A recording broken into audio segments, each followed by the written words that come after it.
And bellying up to the 9-foot homemade oak bar, my name is Craig Toth, your host for minor league news and brews, covering everything about the Pirates minor league system and reviewing some beers along the way.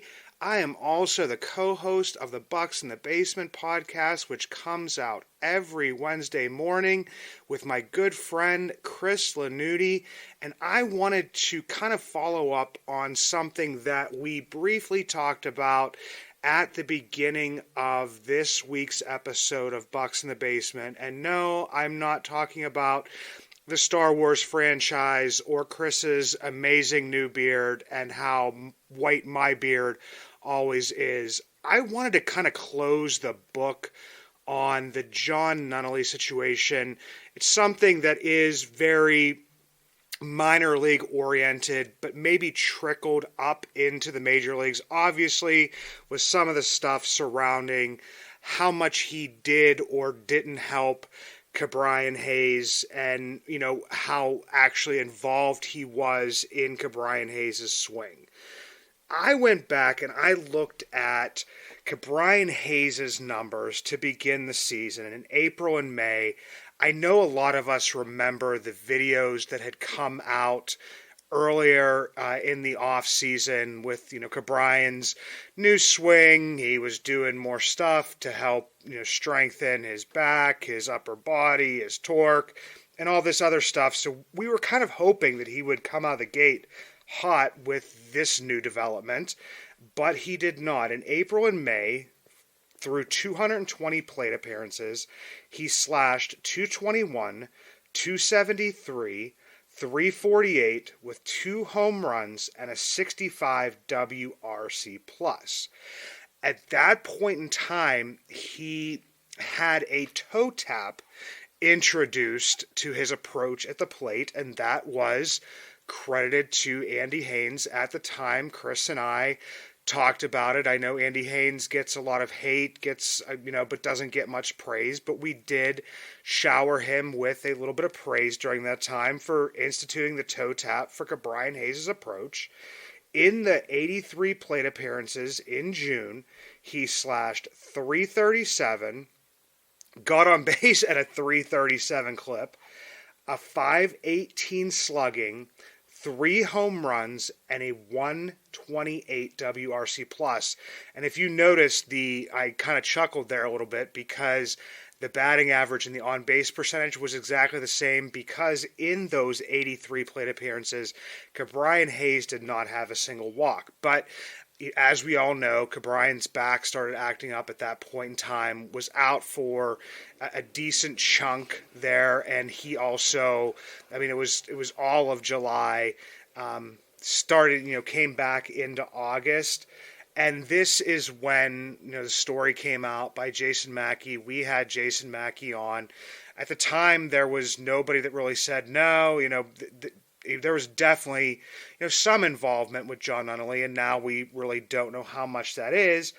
But from August to September, he slashed, in 218 plate appearances, he slashed 299, 335, 539 with 10 home runs and a 129 WRC plus. So as you can see, he definitely did take the toe tap out, but it wasn't like the production, dropped off or that much, because 83 plate appearances, you take that roughly times 2.5 times, and you're looking at say like 7-8 home runs, so like 10 home runs. The WRC plus very similar to June, 128 to 129. So he had already kind of started to play well before that back injury. So, I'm not downplaying, what Jon Nunnally, or, what we don't even know, how much he helped him. But, Ke'Bryan Hayes had already started to kind of turn a corner prior to his injury, coming back from his injury, maybe, bounce some ideas off of Nunnally, who is a family friend, who's friends, with Charlie Hayes, and who I had mentioned a bunch of times, and especially had just recently mentioned on this week's episode of Bucs in the Basement, that he had helped him at the alternate site and was just kind of familiar with him. But I also, I know that a lot of the things, like I know Jared Prugar was on with the North Shore 9 guys. We've had him on before on Minor League News and Brews from the Altoona Mirror. Jared, really great guy, kind of reached out and a source said, philosophical differences. Jon Nunnally himself saying he thinks it maybe had to do with the stuff with Brian Hayes. But, even if, that was a piece of it, there is other stuff here that could lead to, a minor league coach, a minor league hitting coach who we're, giving credit for saving the career of Brian Hayes, that he could take some heat as his role as the hitting coach in Altoona. Now, in 2021, Jon Nunnally was in Indianapolis. He was not in Altoona. He started out there, and I just kind of wanted to look at, the OPS of just a general overlook of the team, as well as the league average of OPS, just to kind of see how the hitters perform. So in 2021, the Indianapolis Indians as a whole had a 716 OPS, with the league average being 743. So then he goes down to Altoona, which I think back then on the show, Chris and I, when we talked about him going back down, because at that point in time, Minor League News and Brews was just an idea in my head and it hadn't even really started yet. I think we talked about, some of the players that would be coming up from Greensboro to Altoona, and if they looked that highly on Jon Nunnally, who worked with Brian Hayes in Altoona, who they had sent a couple of players at that point in time, as Jared Oliva and Cole Tucker. I think it was in 2021. They had him working with them for about an extra month on a pretty much like a one-on-one basis down in Bradenton before the season started to kind of work on their swings. We thought that maybe he would go down to Altoona just to kind of patch the gap there, or just to kind of help with some of the up and coming prospects that would be coming through Altoona in 2022, and like a Nick Gonzalez, a Henry Davis, and a couple of players that that I'm going to be talking about here, as far as not really developing in the way that we maybe thought they would when they arrived in Altoona, as another, I guess, possible reason as to why Jon Nunnally would be let go by the organization. So in 2022, it goes down to Altoona. Their OPS for the year combined was 744. The league average was 728, so above average.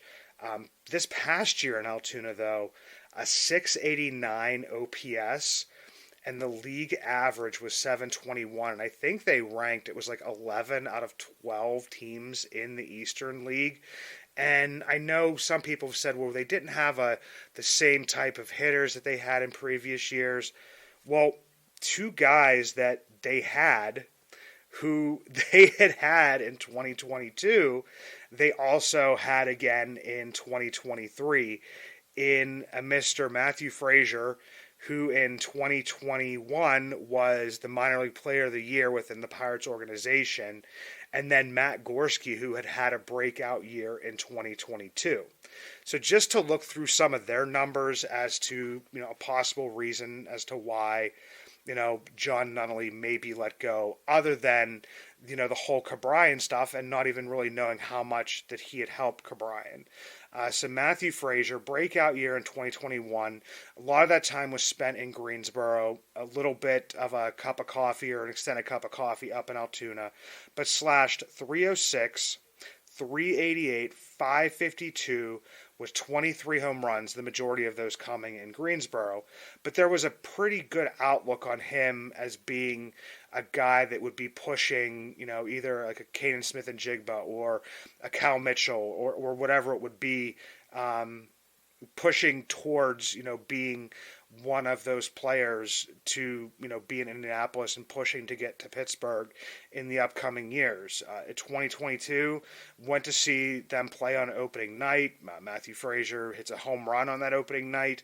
He hits only 5 home runs for the remainder of the year. Slashes 219, 284, 333, and was hoping that, maybe that was just an off year. He would take a step forward in 2023. Not the case. The average came up a little bit from 219 to 252. On base comes up 284 to 326. Slugging only goes from 333 to 357 and 8 home runs. So Matthew Frazier has kind of, stalled out in Altoona after there was a lot of buzz surrounding him. And then, Matt Gorski in 2022, and once again, piece of this was a decent amount being in Greensboro, got the call up to Altoona, got injured, pretty much, ended his season, aside from, I think it was like maybe even 1 or 2 games, like 3 plate appearances or something in Indianapolis to end the season. But in 2022, he slashed 280, 358, 594 with 24 home runs. Now, in 2023, he did hit 20 home runs. But we saw a drop in all of those numbers, and a fairly significant drop overall. So he goes from 280 in his batting average to 231, 358 in on-base percentage to 291, and 598 to 434 in his slugging. So definitely took a step back in having Nunnally more or less as his hitting coach. So we're talking about, maybe firing an Andy Haynes because he hasn't been able to develop some of those young players. Well, that may be the same case when it comes to, the development that Jon Nunnally was put in charge of down in Altoona.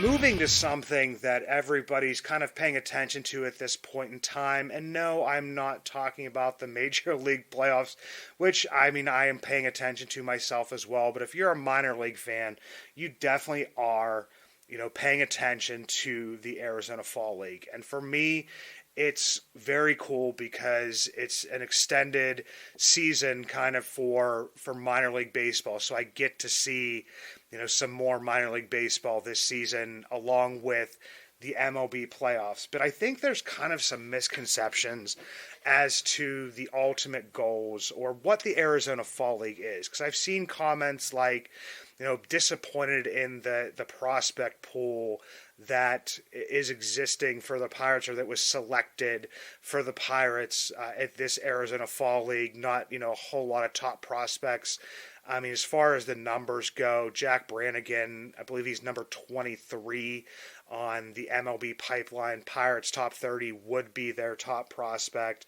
But, looking back on this, it's something that, especially in, the Ben Cherington era, I would say that the Arizona Fall League has become something a little bit different for them. And the other thing is to look at the Arizona Fall League for what it is. It's a developmental and instructional league. It's not a league of all-stars. I looked it up, and I was just kind of curious as to how many top prospects were actually participating in the Arizona Fall League this year. And out of the 6 teams, out of the 210 players that were selected or assigned or invited, whatever you would want to call it, to the Arizona Fall League, 8 of those 210 players are actually in the MLB pipeline's top 100 prospects.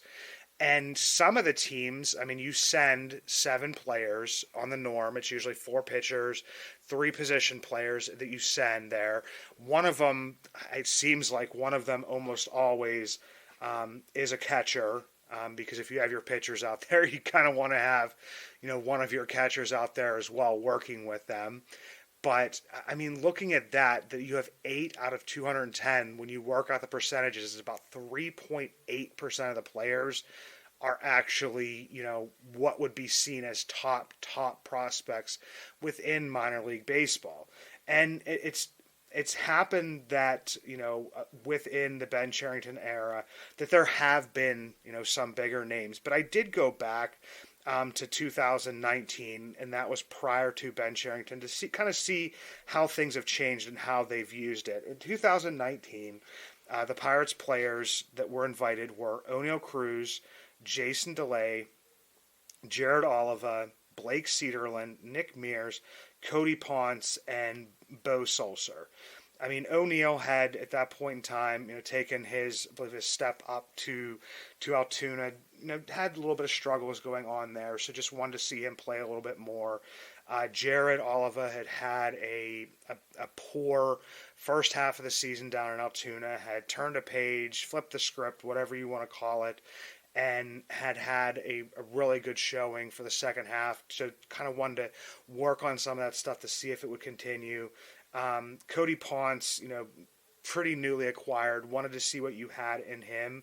But then starting in 2021, when the Arizona Fall League came back after the COVID canceled season of 2020, we saw Ben Cherington use the Arizona Fall League in a way at times for players that had, shown up on the IL at different points in time during the season and maybe didn't get the number of bats they were looking for, didn't get the number of innings because of the players that were selected there, of Bay, Nick Gonzalez, Kanan Smith and Jigba, Bear Bellamy, Mike Burrows, Rowanzi Contreras, and Carmen Mlodzinski. Only Bear Bellamy was a player that had not spent at least a decent amount of time of their season, on the IL. So they were using it for guys that had, and so you see like a Bay, a Nicky G, a Kanan Smith and Jigba, a Mike Burrows, or Rowanzi, a Mlodzinski, who, were in the higher range of, the top prospects, not only for some of them, within the Pirates organization, but, within Major League Baseball or minor league baseball overall. So you kind of saw that. And then in 2022, it was a decent amount of the same thing because you had, Nick Gonzalez coming back there again, but he had also missed some time. You had Henry Davis. He had missed time during the season. Obviously, getting hit by pitches and having the wrist issues and everything. Quinn Priester had spent some time on the IL, and he had missed, I believe it was almost like the first 2 months of that season with an oblique injury. So using it for that. I mean, we did have, Blake Sable, Jacob Gonzalez, Omar Cruz, Colin Selby, Tanaj Thomas as players that were selected as well. And then this year, I mean, pretty much, I don't know. Who else? People would probably say maybe Termar as being a player due to missing some time with a quad injury.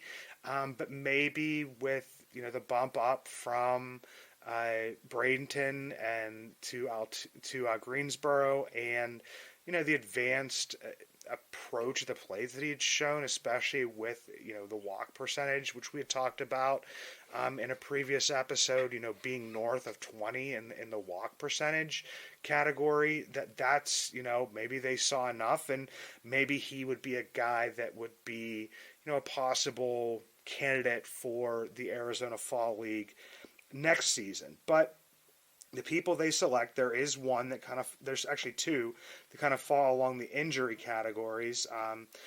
Alessandro Eckerlani, he was down in Bradenton, only 19 years old, very young guy, but hadn't pitched since, I believe, the end of July.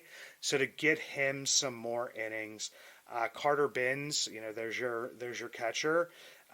Getting him to be, the guy out there, had been in, Indianapolis, also in Altoona, but, dealing with some injuries as well, getting him out there. The other guys, Nick Domkowski, J.C. Flowers. I think J.C. Flowers, it's almost, wanting to see what you have with him.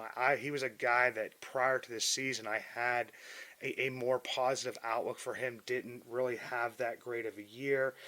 Cameron Junker, pitching out of the bullpen in Altoona, had one of his best seasons. But a lot of the stuff when we're talking about this is the developmental and instructional side of this is, the pitchers are working on things.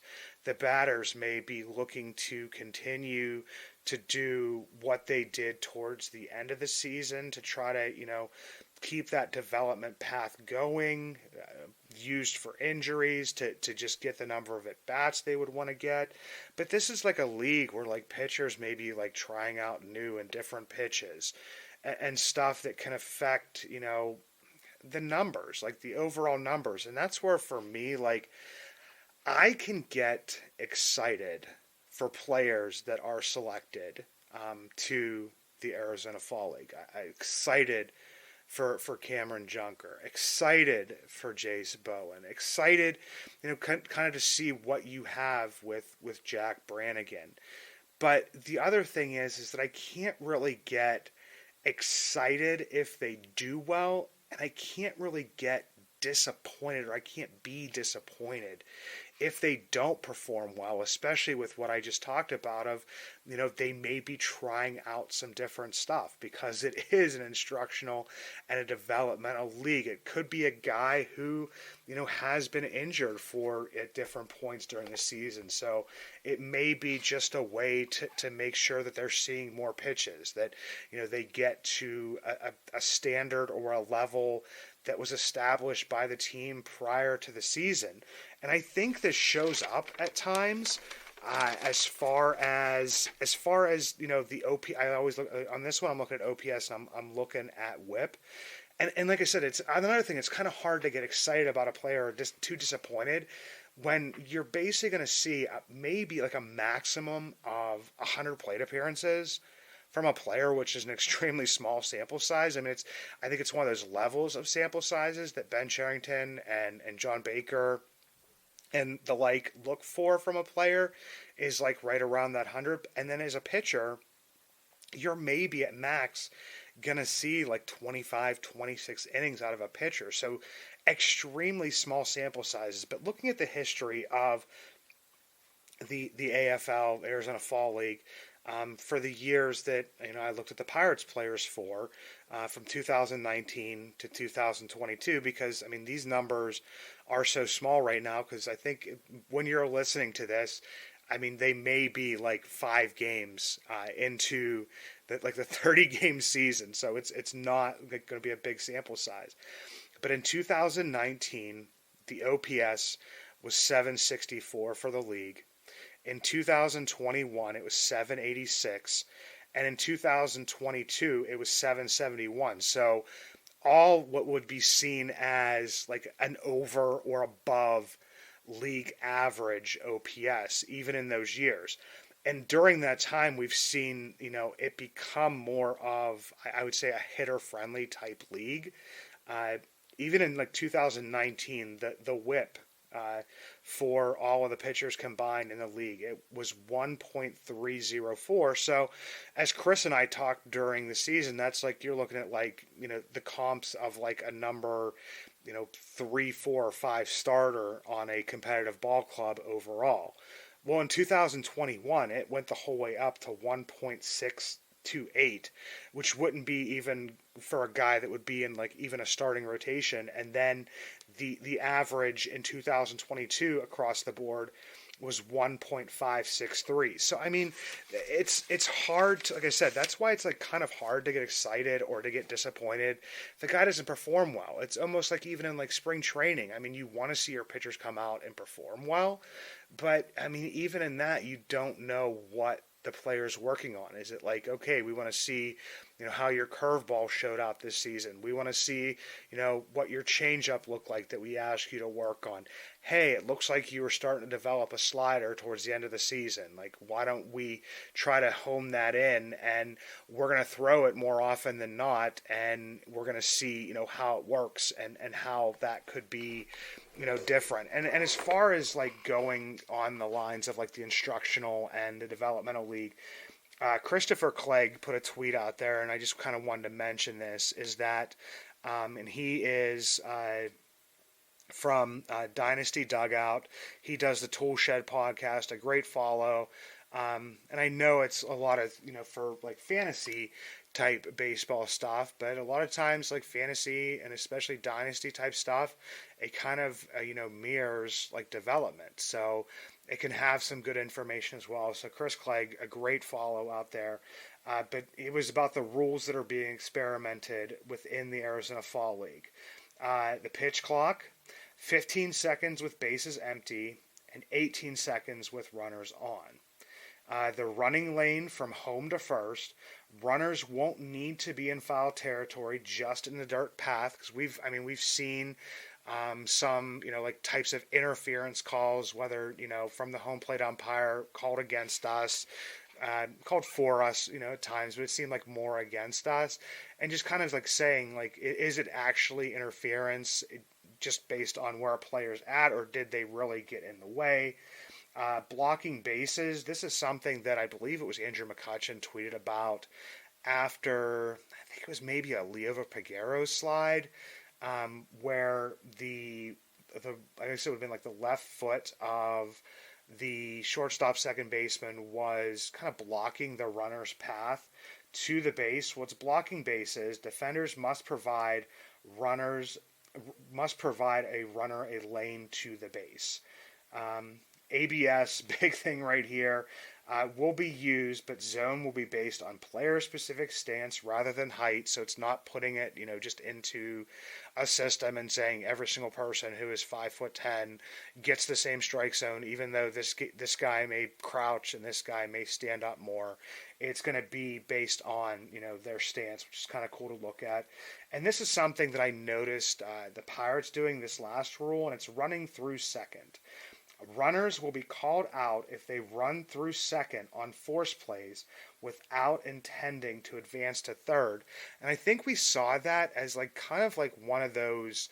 I know you can't run out you can't slide and impede the guy trying to make the throw, sliding out of the baseline. So it was like almost one of those other ways to kind of like throw off the person trying to make the relay from second to first by just kind of running straight through.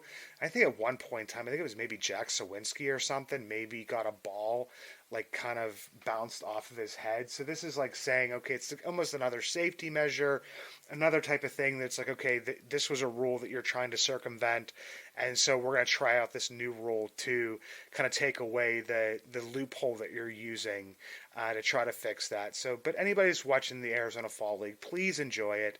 But also, please don't read into it too much. I know that, like, after 3 games, I saw a bunch of articles about, like, Jace Bowen's hot start. But, I mean, I obviously didn't see any articles today on the 6th after he went 0 for 4 and struck out twice in the game the previous night. So, I mean, it's just like one of those things. Or I saw, like, Jace Bowen has a great game, and Jack Brannigan was in the lineup, too. And you can't even mention, they just, like, why are you just saying Jack Brannigan's in the lineup?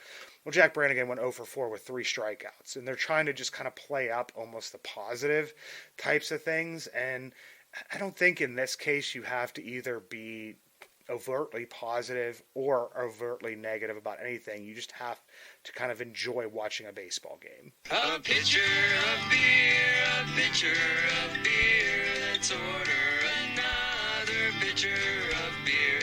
That pitcher of beer should come over here. I love that pitcher of beer.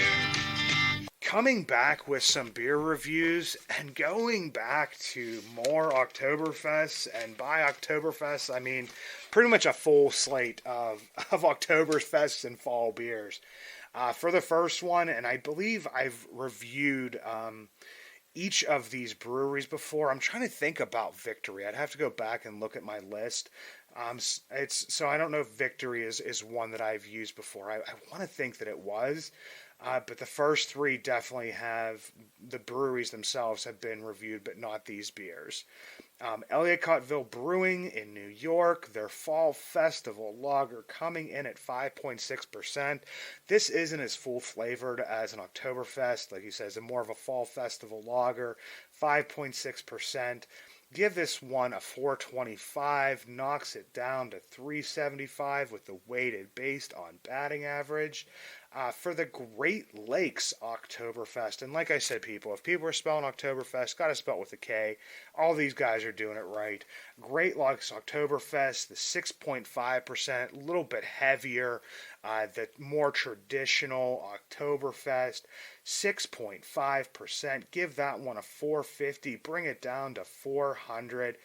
Bells. Oh, in Comstock, it is a great. I love that brewery. Like Bells is just such a good brewery. Their Oktoberfest beer, and I love that they didn't just put Oktoberfest on there. They put Oktoberfest beer. 5.5%. Didn't have like the alcohol content, but still had a lot of the same full flavor. Really like this one. 475, bring it down to 425, and Victory with their Fest beer, Oktoberfest. 5.6%, another one of a little bit more of a fuller flavor, 5.6%, and we're going to give that one a 475 as well. Really enjoyed it. Bring that down to 425.